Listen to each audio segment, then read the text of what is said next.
The football is back, and so is Just United. Welcome everyone to this 2016-2017 season preview for Manchester United, and joining me for the season ahead is Footy Gamer 89. Hello everyone, good to be here. Looking forward to a new season after 3 years holiday for Man United. 3 seasons of holidays for United. I know, it's finally over. Finally over. I'm looking forward to this. Oh, this is going to be awesome this year. Oh no, right. Would you just like to say what you do on your channel? Yeah, we do FIFA and Football Manager. We also do Man United podcast as well. A lot of ranting last year against a certain person who we shall not mention by name because he's annoying. But yeah, we've got FM and FIFA and Man United podcasts on there. We've got Southampton at the minute, which is a bit dead now because FM is a bit dead, so is FIFA. But we've got Ultimate Team next year. We're going to be doing a Road to Glory where best guy bronze players and gets to Division 1 and rage at the game. 7FM as well. So yeah, looking forward to that, and it's going to be a lot of fun. Yep, and the link to your channel will be in the description below. Thank you. Alright, so for Manchester United, we've had pre-season. Wasn't really the best because we only had like a couple of fixtures, didn't we? Yeah, 3. We started off with Wigan, which was a decent performance. It was Mourinho's first game in charge of United. And then we went and travelled to China, didn't we? Yeah, to China for one game. For one game. Went all that way just for one game because the game against City got cancelled. Yeah. Because of weather conditions, and I think the pitch was just diabolical. It was, yeah. So, meaning not every player managed to get many minutes. And I think that's the price you pay for doing these stupid tours. I mean, I know they've got to do them because, you know, it's part of the, you know, the money making that they've got to do. It's all about the money. But, I mean, like, it's just, I just don't, you know, when you go to, if you're going to go somewhere, I prefer them to go to America because at least America has better pitches and they can deal with the. I think China, right now, I just don't like United going for two games. If it was like for 4 or 5, okay, but for 2 matches, whereby both teams are going to half-arse it anyway. Yeah. It just doesn't feel like a proper pre-season. I mean, Justin didn't like it. Van Gaal didn't like it. The long tours. I think I'd like United just for once to do a European tour. Like go to somewhere like, I don't know, you know, like you used to do. They go to like Germany or something like that. A bit closer to home. Yeah, and just that way you still get your touring to go around places, but then it keeps things a lot simpler. And you know, I think the most important, while it's good making this money in the pre-season tours, what's more important when in those pre-season tours making billions and millions of pounds or winning or playing a few friendlies closer to home than really starting off well in the season. I know which I'd pick. Yeah. I just want to touch on the fact with those pre-season games, the teams that we're playing as well. I mean, when Fergie was in charge, yes, we'd have pre-season. We'd either go to China, wherever, America. But we would always play the smaller teams over there. Yeah, and you don't get nothing for it, do you?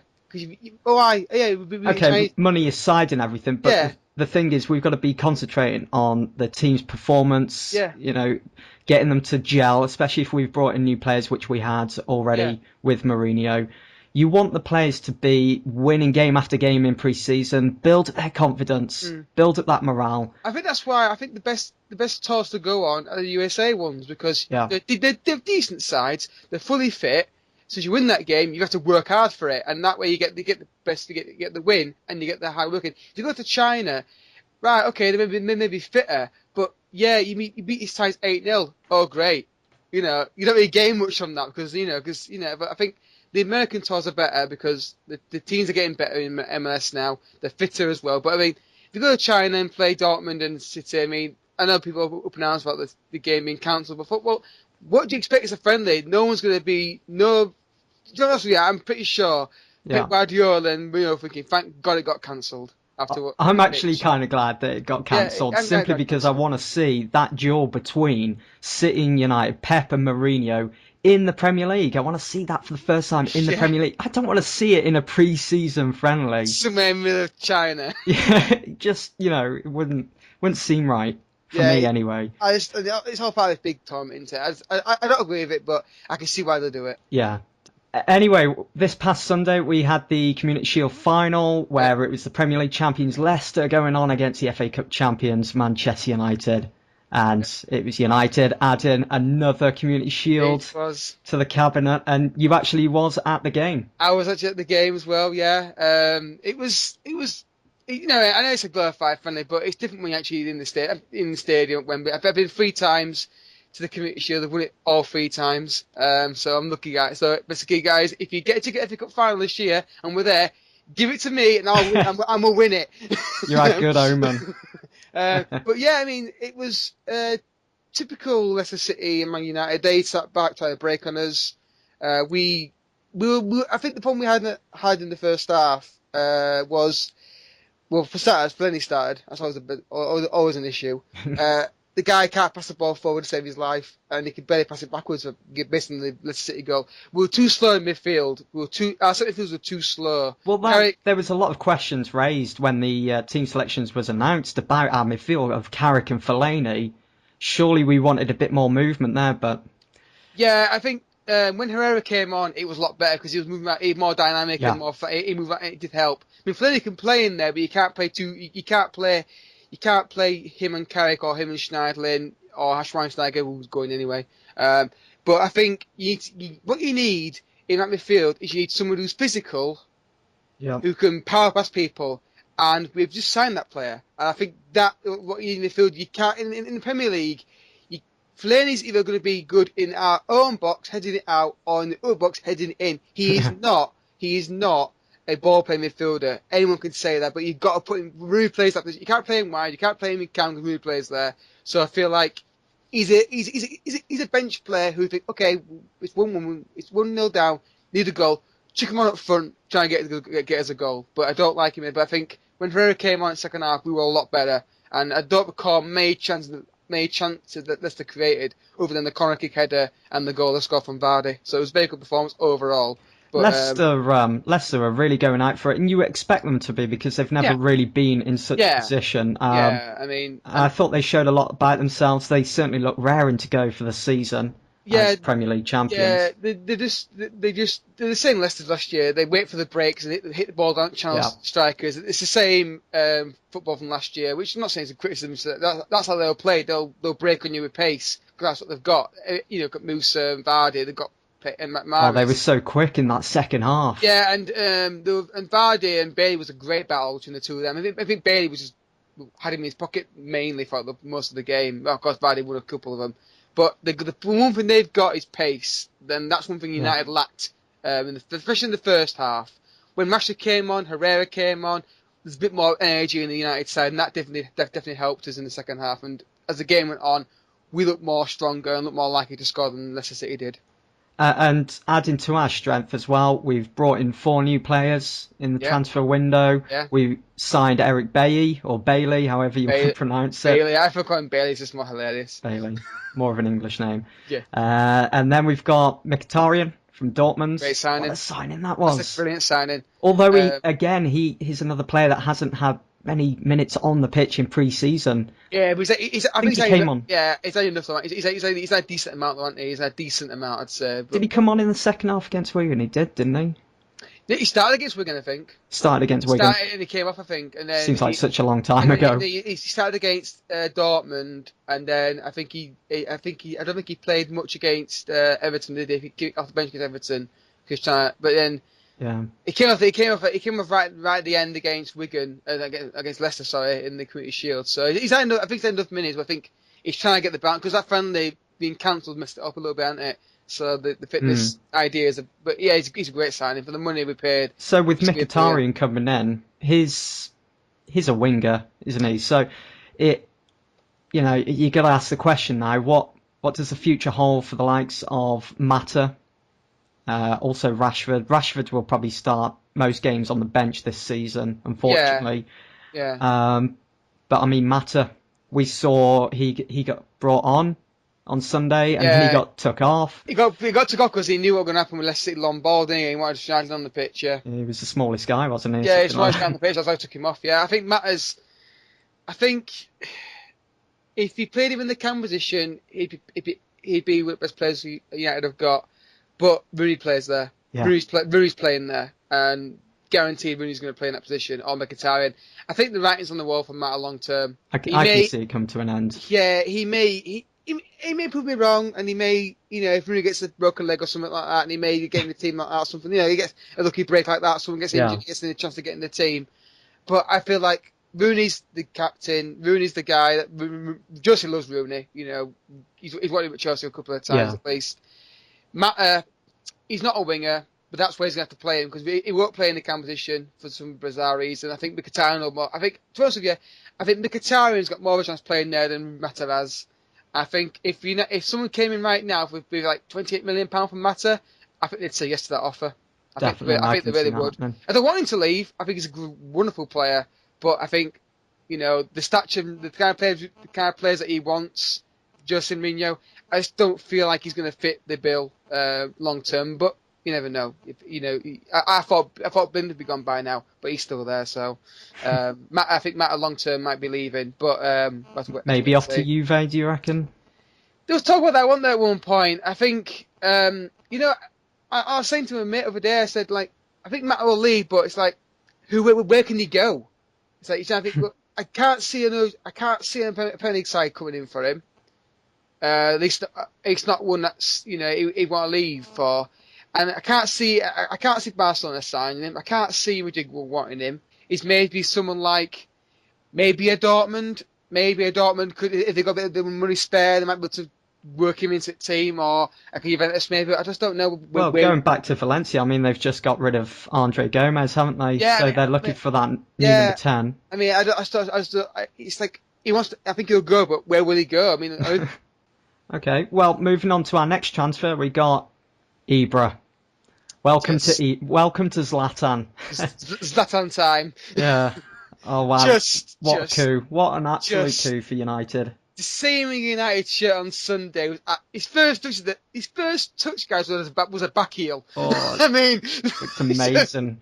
It's just unreal. The guy. Just imagine what he can do for the season ahead. But the thing is, I mean, he's getting on a bit now, isn't he, Ibra? I mean, he's not going to be given much first team football, I don't think. No, but I mean, the thing about him is he's never been based on pace. So what he can do, he'll still be able to do it, I think. But the guy is the most cockiest son of a bitch on the planet. He really is. That's what we want, though. We want the arrogance back at United. He's like, watch this. I'm going to destroy you all. He's absolutely brilliant. Absolute superstar. He is an icon. I mean, some of the passes he were doing on Sunday when he got the ball, like, thinking, where's he going to play that? Oh, he's going to play it. Okay, he's going to play it there. Oh, what a pass, and the touch is... The thing is, as well, you don't have to worry about his performance because you just know that he's Zlatan. He's going to perform. He gets the ball in the air, you think, how does he get out of there? He just somehow does it. I mean, there's a moment I told you about before we started the podcast where De Gea hit a 60-yard ball and he brought it down like a... I'm like, it's like, no, you can't do that. That's not allowed. You can't do that. You can't bring a 60-yard ball down from behind you on your right foot first time. But he did, and then he flicks it off. He's just the guy's pure quality. class. If we can get a certain other player into the team, which we'll talk about on the show later on, and we can get the ball wide and get balls in box for him, he'll score goals. He will score goals. Give him a chance. 9 times out of 10, he'll be back of the net. And if he doesn't score it, if he doesn't score it, he's probably setting someone else up. Well, whilst we're on the subject of superstars and icons, it was announced this morning that Paul Pogba is back at Manchester United for around about 89. I think the deal will eventually rise to 100 million, and there are a lot of people saying, oh, it's just absurd that this type of money is being spent on just one player. But the thing is, with Paul Pogba, he's still young. He's only going to get better, especially with Mourinho in charge. We've seen what Mourinho has been able to do before with these type of superstar players, these signings. I mean, Paul Pogba, he just oozes confidence, and he's going to be at United now, well, I hope, for the next decade, and we can build a team around Paul Pogba in central midfield. I suppose you could say that the team has already been built. I mean, look at the young, hungry players that we've already got in the team. We've got Martial, Lingard, Rashford, and now, of course, Paul Pogba. If Sterling's worth 50 million, then Pogba's probably worth 89. Then, if City fans say that Sterling's worth £50 million. And well, Pogba's worth more because surely he's a better player. Yeah, he's shown a lot more than. I mean, and Sterling. you look at it. I mean, they're saying United are going to pay £30 million per the next 3 years. If we win the Premier League title or Champions League with him, it's worth it. Yeah, if we was to win trophy after trophy, season after season, then the money that we're going to earn from that, this Pogba transfer saga, however you want to put it, will all just be written off, be forgotten about. And he'll be a Manchester United player, be a Manchester United legend, hopefully, in years to come. But I said to all United fans who are more about the fee, if he puts a volley in the top corner against City, you're not going to be sitting there thinking, too much money for him, are you? You're not. Nope. You're going to be going nuts. It's football today as well. It's just the way it's gone, it's escalated. And I think us as fans, we've just got to forget about the money side of things and just enjoy the football, enjoy the quality on the pitch. I mean, our turnover's like, what, £5 million a year? It's dropping. We get that money we paid for Pogba, we get from 2 sponsorship deals. Yeah. It's nothing. We could go out and buy another one if we wanted to in the window. But he's a great side. He's a powerhouse midfielder. I think him and Herrera or him and Schneider would be brilliant. One holding and Pogba just goes and just links the play up and then allows me to drop deeper if he wants to and get the ball quicker to Ibrahimovic. Add to that Martial. Add to that Mkhitaryan. Add to that Luke Shaw. I mean, it's just. I do wish though, because I think with the 4 signings that Mourinho's made now, I think that's probably going to be it. But I do wish that there was more emphasis on our defence. Because, okay, we brought in Eric Bailly. He was very impressive at the Community Shield final. He's only 22 though. But again, it just seemed as though we were lacking something at the back on Sunday against Leicester. Yeah, I think when you get Smalling and Bailly together, I think it'd be a lot better. I still think Blaine is the weak point. I know he plays well, but I still surprises me how well he plays. I'm always watching like, what's he going to do here? I'm always hesitating. I feel like, and there's these stories going around that he wants to buy another centre back still, but I don't know if it's true or not. Mourinho might buy one. I don't know, but I think there's a lot of speculation that Bonucci maybe, but hasn't he just signed a new contract with Juve? Yeah, trying to get 2 of the best players out of Juventus is going to be very difficult. You think Pogba was hard trying to get in 2 of them? Yeah. I think he would sign a centre back, but I think he's happy what he's got. I think, like he said in the same sentence where he said no more deals. He said, "Well, things happen in the market. If players leave, someone's got to come in." So no, I think there could be somebody, but I think you'd only get. I think I would say it's unlikely now. Well, United aside for just a moment, what a season it's going to be in the Premier League. There's going to be such a heavy focus on managers this year. The quality of management for the Premier League this year is probably the best it's ever been. You've got Antonio Conte at Chelsea now. You've got Klopp still at Liverpool. You've got Pep Guardiola at Man City. Mourinho now at Manchester United. I mean, this is what the Premier League is all about. Got the high-profile managers, high-profile players, and they're so ambitious as well that it's so difficult to predict who could be winning the title. You have to consider at least 7, 8, maybe even 9 teams that could be in the run for the title, that could be favourites, that could go all the way.